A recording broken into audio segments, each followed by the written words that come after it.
అందరికీ నమస్కారం. MNB English లెసన్స్లో 5వ రోజు క్లాస్కి స్వాగతం.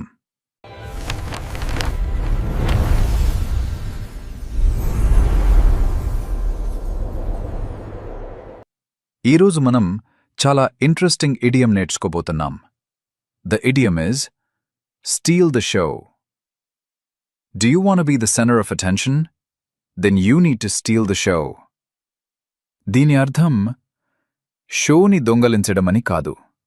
దీని అసలు అర్థం ఒక ప్రోగ్రాంలో లేదా ఒక గ్రూప్లో అందరి దృష్టిని ఆకర్షించటం లేదా అందరిలోనూ ప్రత్యేకంగా నిలవటం అని అర్థం.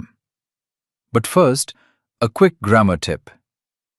The verb steal has 3 forms: steal, stole, stolen. ఉదాహరణలు చూసే ముందు ఒక చిన్న గ్రామర్ పాయింట్.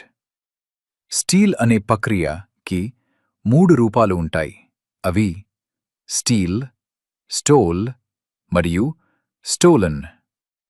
మనం గతం గురించి మాట్లాడేటప్పుడు సాధారణంగా స్టోల్ అని వాడతాం.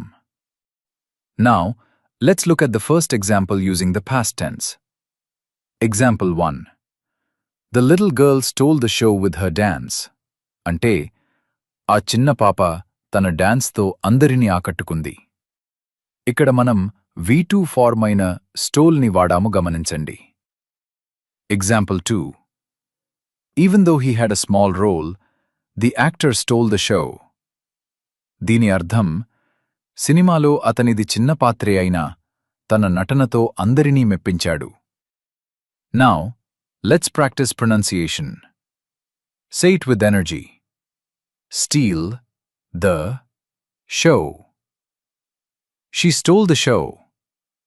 ఈరోజు మీ challenge.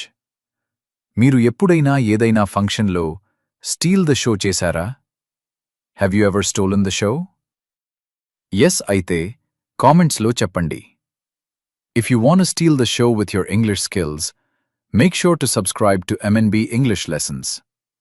See you on day 6.